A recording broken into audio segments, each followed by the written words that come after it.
It was my wedding ring, the one buried with my husband 5 years ago. I turned it under the light, its engraving still sharp, the gold unaged by time. For a moment, the world felt smaller than my breath. If you're listening, subscribe and tell me where you're from. Some silences carry entire lives inside them. My name is Evelyn Harland. I'm 68 years old and live in a small town outside Eugene, Oregon. The air here still smells of pine after rain, and the streets stay quiet enough to hear your own thoughts. I retired from teaching English at the local high school 6 years ago, the same year my husband, Paul, passed away. Sometimes I still expect to hear his shoes on the porch at sunset, or the soft rattle of his keys in the bowl by the door. Grief doesn't always feel like crying. Sometimes it feels like waiting for a sound that never comes. Paul and I had been married for 43 years. He was a practical man, gentle in small ways that most people missed. Every Sunday morning, he'd warm my mug before pouring coffee, just to keep it from cooling too fast.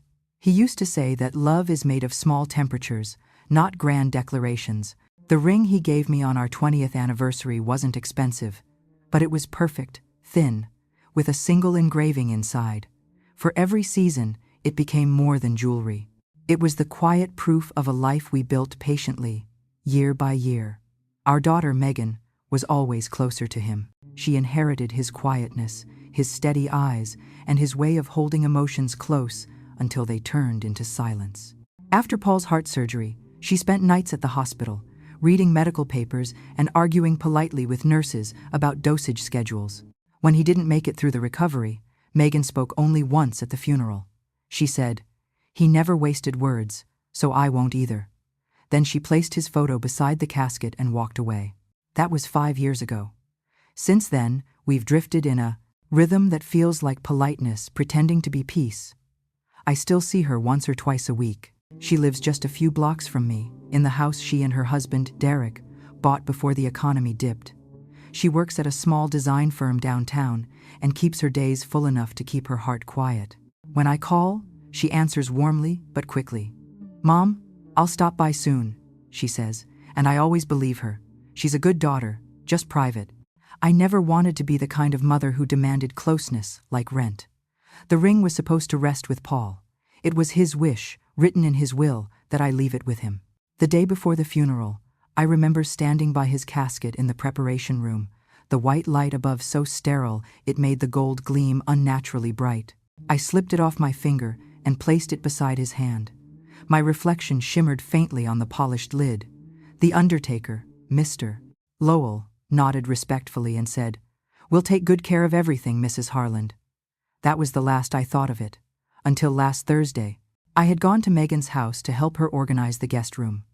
She'd mentioned feeling overwhelmed with work, and I missed her. It seemed like a small way to be useful. Her home smelled faintly of cedar, polish, and laundry detergent, the way new beginnings often do. She handed me a box of winter coats and asked me to stack them in the closet while she took a call in the kitchen.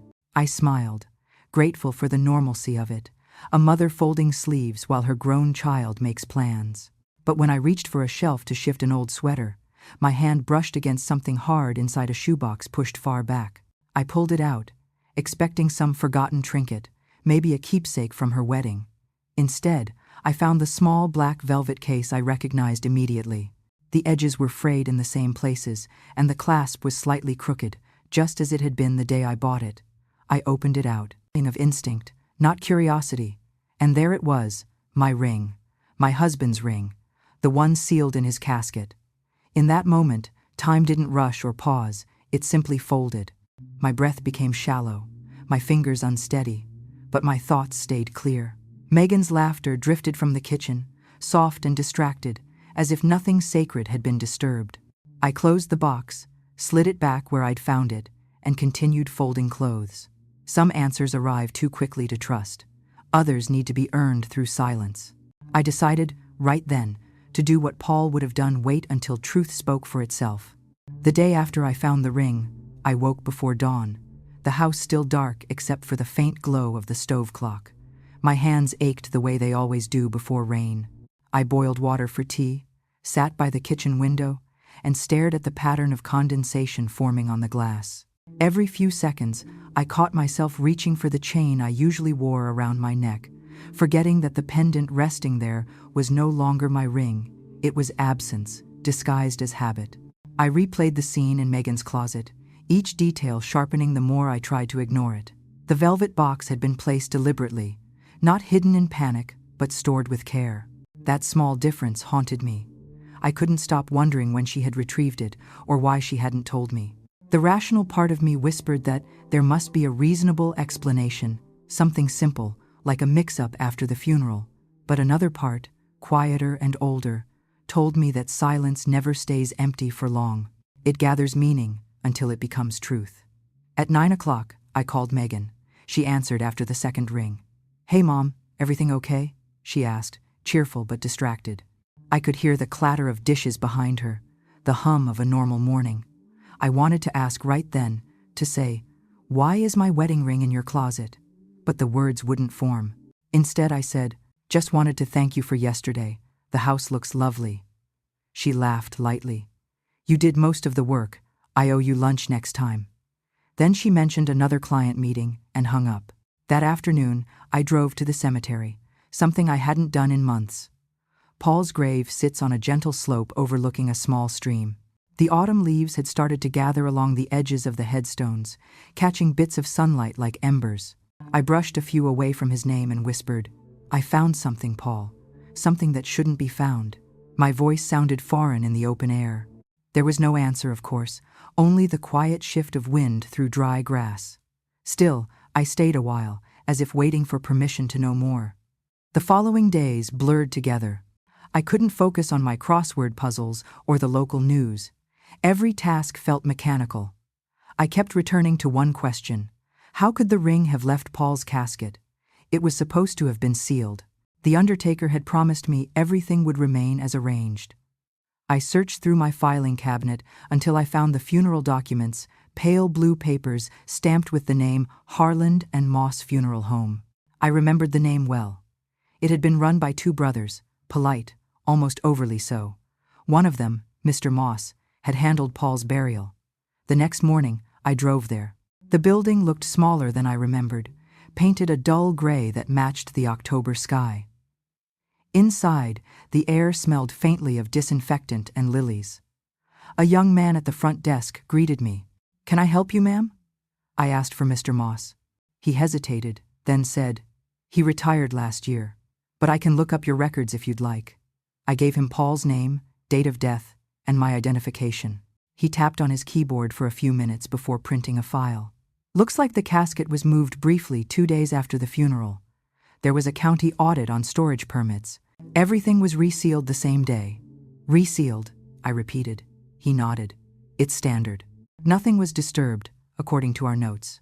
I thanked him, took the paper, and stepped outside into the drizzle. The word "resealed" echoed like a stone dropped into still water. Someone had opened the casket, even if only briefly. That meant opportunity. I sat in my car, gripping the file, and felt something between disbelief and fatigue. I'd spent most of my life teaching teenagers to find meaning in words. Now I was learning how silence could hold more meaning than any sentence. That evening, I stopped by Megan's house again, unannounced. She looked surprised but not unhappy to see me. "Mom, you could have called," she said, pulling me into a hug. Derek wasn't home. He was, as she explained, out of town on business. The phrase sounded practiced.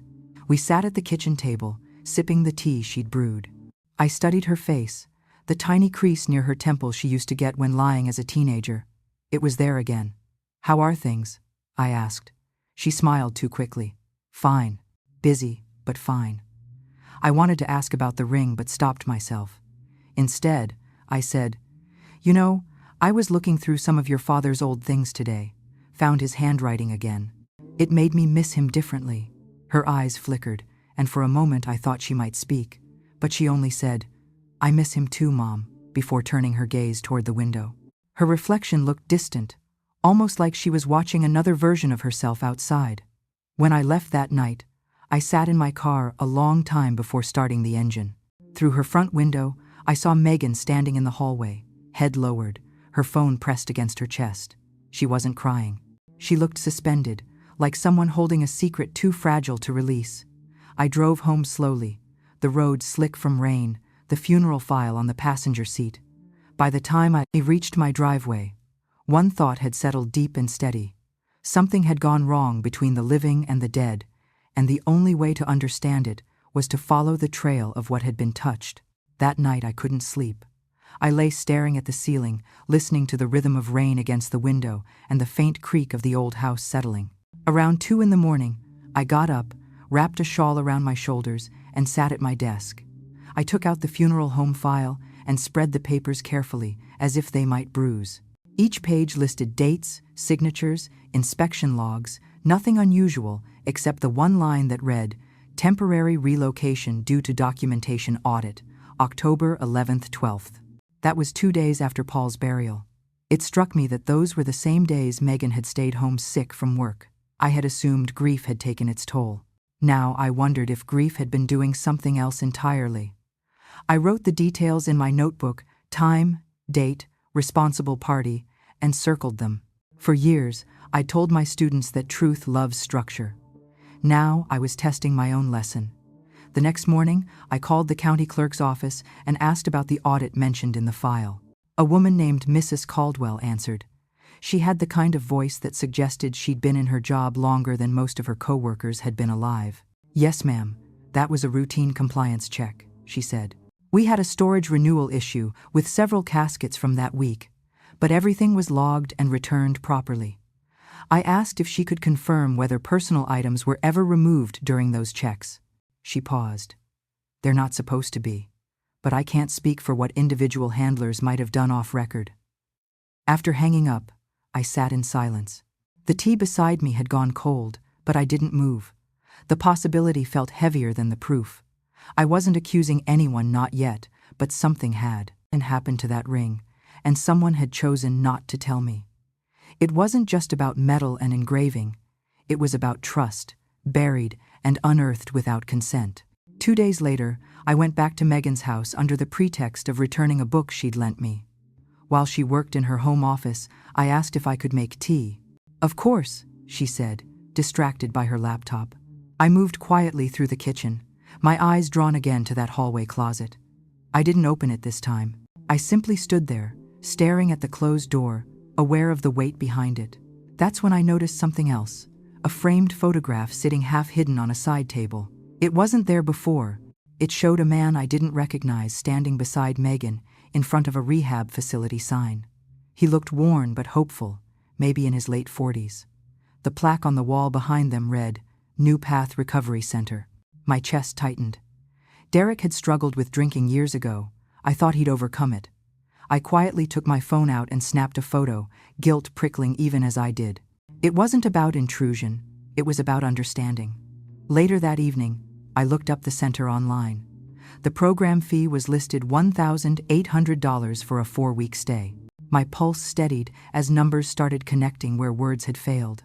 The pawn slip from the county database mentioned jewelry worth $1,840. It couldn't be coincidence. Still, I needed something more tangible. The next morning, I visited the small credit union where Paul and I used to bank. The same woman, Carol, still worked there. She remembered me, and when I mentioned a concern about an old account, she brought up the records. "Looks like there was a withdrawal authorization 1 year after Mr. Harlan's passing," she said. "It's odd I thought this was closed." I leaned closer. "Who authorized it?" She hesitated, then turned the screen slightly. The signature was Megan's. It matched her handwriting. Exactly. My stomach sank. Outside, I sat in my car again, the drizzle turning into a soft mist. My reflection looked older in the side mirror, not just aged, but worn from holding too much restraint. I thought of all the times Megan had said, "It's fine, Mom, really." The word fine had become her wall, her disguise, her apology. That evening, I called Ruth Connolly, my neighbor and oldest friend. Ruth had been a nurse for 40 years and had a way of seeing truth like she was taking a pulse. She came over with her umbrella and that calm, precise look she always carried. I laid out everything on the dining table, the funeral paper, the photo, the copied pawn record. She listened without interruption, then said softly, "You know, Evelyn, this might not be theft. It might be survival." I frowned, unsure how to respond. She continued, "Desperation can make good people do bad math." We sat there for a long time, sipping lukewarm tea. Finally, Ruth said, "Before you confront her, gather what you need, not to punish, to understand." Her words settled into me like steady ground. I decided to keep documenting, quietly, carefully, not to expose, but to illuminate. Over the next week, I visited 3 places. The county clerk's office again, to request a notarized copy of the audit report, the credit union to print the withdrawal authorization, and a small pawn shop listed on the public records as Grant's Exchange. The owner, an older man named Harold, recognized the description immediately. "Yeah, gold band. Inscription inside, I remember," he said. Young woman looked nervous, said it was for a family emergency, came back months later, bought it back with interest. I thanked him and left. The pieces were no longer fragments. They formed a map, one that led straight to my daughter's heartache. I didn't feel betrayed anymore, not exactly. Just tired and ready to hear the truth from her lips, not from paper. I slipped the pawn, slip and the funeral copy into my notebook labeled Quiet Proof, and wrote the date neatly at the top, November 2nd. That night, before bed, I looked at Paul's photo on the dresser and said softly, "I think I know now, but I'll let her tell me herself." His smile in the picture looked approving, maybe even relieved. I turned off the lamp, knowing that some confrontations aren't about accusation, they're about release. Ruth came by again the next morning, her umbrella still dripping from the rain. She had brought a basket of muffins, and that firm kindness that never needed words. "You didn't sleep much," she said, glancing at my face as she set the basket down. I smiled faintly. "You always notice." We sat at the kitchen table, the same one where Paul used to read the morning paper. I opened my notebook, showing her the growing collection of notes, receipts, and photographs. She adjusted her glasses and read each line quietly, her lips moving slightly, as if reciting a prayer. When she finished, she said, "It's a clean record. You've done your homework." I nodded, though the word homework felt heavy in a new way. "I don't know what to do with it," I admitted. Part of me wants to ask her why she couldn't come to me, and the other part wants to protect her from what she did. Ruth took a slow sip of coffee before answering. "Those are both love. The trick is deciding which kind heals more." I looked down at my hands, the faint blue veins rising like threads of memory. "Paul would have said something wise and frustrating," I murmured. "He would have said, 'Truth doesn't bruise when handled gently.'" Ruth smiled. "Then that's how you'll handle it." She leaned back, thinking, "You should prepare for her version to hurt, though. Truth often does before it forgives." I wrote that down without realizing it, the pencil moving on its own. Ruth had a way of grounding me, of turning emotions into sentences I could hold. She asked if I had told anyone else, and I shook my head. "I wanted to make sure I wasn't imagining patterns that weren't there," I said. She nodded approvingly. "You weren't. But don't let evidence become armor. Keep your heart open."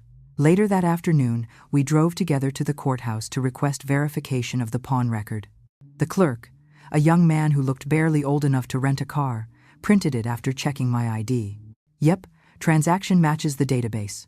Jewelry, gold band, sold and repurchased within 6 months." He slid the paper across the counter. "You want a certified copy?" I nodded, and Ruth paid the small fee before I could reach for my wallet. "My treat," she said softly. "On the way out," she added, "sometimes friendship is just holding the lantern while someone else reads their own story." When we got back home, I thanked her and walked her to the porch. She paused before leaving. "Evelyn," she said, "whatever comes next, remember that love can be firm without being cruel. You've earned your peace. Don't let guilt borrow it." I promised her I wouldn't, though I wasn't sure I believed myself. After she left, I stood there a while, watching her umbrella disappear down the sidewalk. That night, I read over everything one last time. I noticed how neatly the pieces fit. The funeral audit, the withdrawal, the pawn slip, the rehab photo. They didn't tell a story of greed. They told a story of desperation wrapped in shame. I began to realize that Megan might not have been protecting herself all these years. She might have been protecting me from worry, from disappointment, from the burden of her mistakes. That thought softened something inside me. Still, I needed clarity. I wrote a short letter and folded it beside the notebook. It wasn't a confrontation, just a request. Megan, there's something I'd like to understand. Come for dinner tomorrow. Just you and me. Love, Mom. I didn't seal it in an envelope. I simply placed it on her doorstep early the next morning and left. When I came home, Ruth called to check on me. Did you do it? She asked. Yes, I said. I invited her. She exhaled, a sound halfway between relief and prayer. Then rest, Evelyn. Whatever truth she brings, it'll find the right place. I thanked her, feeling the quiet support of her words settle into me like steady breath. That evening, as the house grew dim, I set 2 plates on the table and took out the velvet box from my dresser. I placed it between the candles, not as evidence, but as witness. When I lit the wicks, their small flames reflected in the gold band, like 2 eyes opening after a long sleep. I sat down, folded my hands, and waited. For the first time in days, my heart felt calm, not because I knew what was coming, but because I finally had room to receive it. The next day came heavy with gray light. I spent the morning cleaning the house, not because it needed it, but because order makes waiting bearable. Every surface became a mirror for my thoughts. By afternoon, I'd ironed napkins, polished silver, and arranged tulips from the garden in a low vase, Paul's favorite kind, pale yellow and simple. The air smelled faintly of lemon soap and quiet hope. Around 5, I began to doubt she'd come. At 6, the doorbell rang. Megan stood there, wrapped in her coat, though the air was mild. Her hair was tied back loosely, and her eyes looked swollen from either sleep or thought. "Hi, Mom," she said, her voice cautious, like stepping onto thin ice. I smiled gently. "I'm glad you came." She nodded, stepping inside, and the familiar smell of her perfume followed, clean, faintly floral, the same she'd worn since college. She noticed the table setting and hesitated. "You didn't have to do all this." I shrugged. "It's just dinner. Sit down." We ate mostly in silence. The sound of forks against plates filled the gaps where conversation used to live. After a while I said, "You've been busy." She nodded. "Work's been unpredictable. Derek's doing better, though." The way she said better felt practiced. I wanted to ease into the truth, but patience had already done most of the work for me. "I stopped by the cemetery last week," I began. She looked up quickly, forks suspended midair. "Oh? Yes. It's peaceful this time of year. I always feel close to your father there." Her shoulders relaxed slightly. I continued. "It reminded me of the ring he gave me. Do you remember it?" The color drained from her face, but she nodded. "Of course."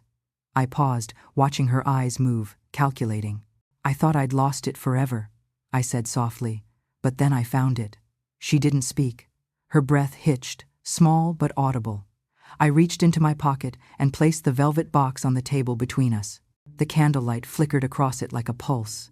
For a long moment, neither of us moved. Then she whispered, "I was going to tell you." Her voice cracked on the last word. I didn't rush her. I'd learned that silence can be more merciful than interruption. "I thought it was gone," she continued, eyes fixed on the box. "After Dad's funeral, I couldn't sleep.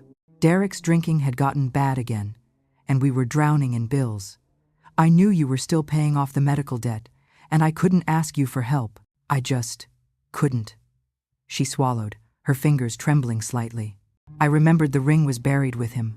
I don't know why, but it felt wrong to leave it there, like we were losing twice. I listened quietly. She took a deep breath. "I called the funeral home, said there'd been a mistake. They released the casket for reseal because of that audit, you know, the one that week. I told them I needed to remove something personal. They let me. I sold it the next day. It paid for Derek's rehab deposit." Her words fell like stones into still water. I didn't speak. I wanted her to finish unburdening before I reached across the table with my heart. "When Derek came back sober, I bought the ring back. I thought I'd return it to you, but I couldn't face it. Every time I looked at it, I saw what I'd done. I kept meaning to explain, but the longer I waited, the harder it became." Her voice broke again. "I'm so sorry, Mom." I looked at her for a long time. The truth, now spoken aloud, felt strangely lighter than the suspicion that came before it. "You went through all that alone," I said quietly. "You thought protecting me was better than trusting me." Tears welled in her eyes, but she didn't wipe them. "I didn't want you to see me as a failure." I reached across the table and placed my hand over hers. "Megan, Love doesn't disappear when we make bad choices. It disappears when we hide them. Her shoulders shook slightly, the years of distance collapsing in one breath. I added softly, "You returned it, didn't you? You could have left it gone." She nodded. "I did. It didn't belong to me anymore." We sat there a while longer, saying little. The candles burned low, their wax pooling around the bases.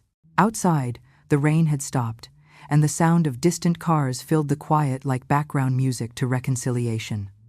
I poured us both tea, the kind Paul used to brew in winter. She smiled faintly when she saw the old mug. "Dad's favorite," she whispered. I nodded. "He'd be proud that you found your way back." Over the next days, we spoke often. She told me more about that difficult year, how Derek had relapsed twice, how she'd nearly lost the house, how shame had turned her into a stranger even to herself. I listened, not as a judge, but as a witness. Each story she shared was another thread re-sewn into what had been torn. Slowly, we began to speak without fear again. Still, the truth left echoes. Megan avoided the cemetery, saying it made her uneasy. I understood. I, too, was learning how to forgive both her desperation and my absence.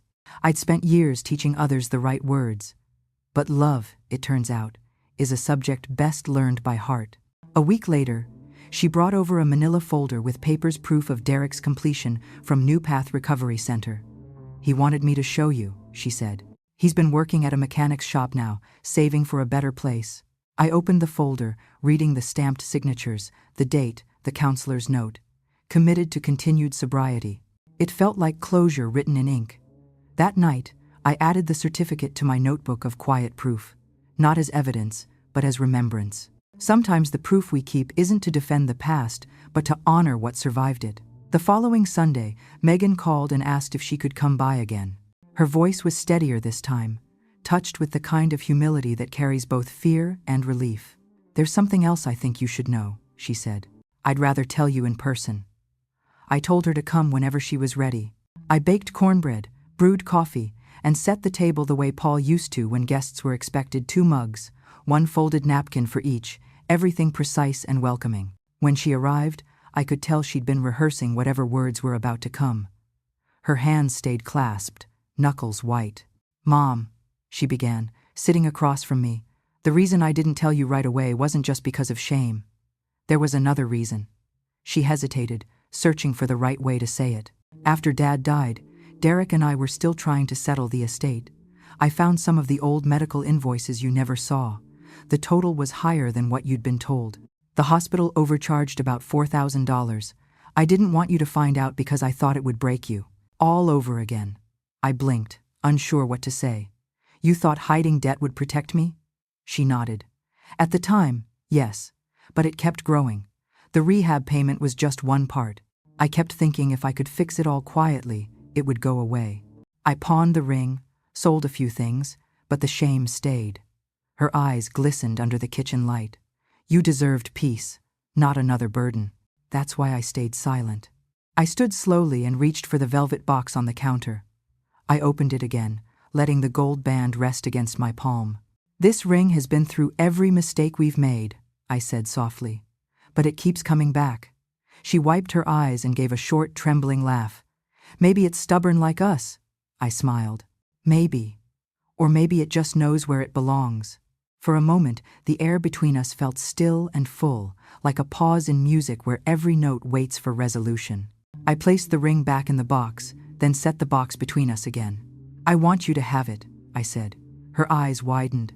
"Mom, no, yes," I interrupted gently. "It's yours now, not because of what you did, but because of what you faced. It's a reminder that grace doesn't erase what happened. It carries it differently." Megan shook her head, tears falling freely now. "I don't deserve that." I reached across the table, touching her hand. "None of us deserve forgiveness. That's why it's powerful." She covered her face for a moment, trying to steady herself. "You really mean that?" she asked. "Every word," I said. She looked down at the ring again, her voice breaking. "I wanted to tell Dad I was sorry. I still talk to him sometimes, in the car. I imagine he's listening." I nodded. "He is, in his way. He'd tell you what he always told me, that truth, when spoken kindly, is never too late." We sat there for a while, drinking coffee gone cold. The conversation shifted from confession and reflection about her childhood, Paul's quiet humor, and how loss can rearrange love without warning. There was laughter too, the fragile kind that sneaks in after too many tears. For the first time in years, Megan stayed long enough for dusk to settle over the house. When she finally stood to leave, she hugged me longer than usual. "I'll start making things right," she said softly. "Not just with you, but with myself." I smiled into her shoulder. "That's all I ever wanted." She left the velvet box on the table. I didn't remind her to take it. Some symbols need time to finish their lesson. After she left, I sat by the window and looked out at the streetlights, blinking on one by one. The quiet felt different, not empty, but earned. I picked up the ring again and slipped it onto my finger. It fit, as if it had never left, though I knew better. Its journey had changed it, and me with it. Later that night, I opened my notebook and wrote the final entry. Forgiveness is not forgetting. It's letting the truth stay visible without fear. I closed the cover and set it beside Paul's photograph on the mantel. His smile in the picture seemed softer now, almost approving.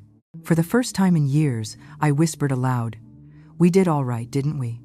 The house stayed still, the kind of stillness that feels like blessing.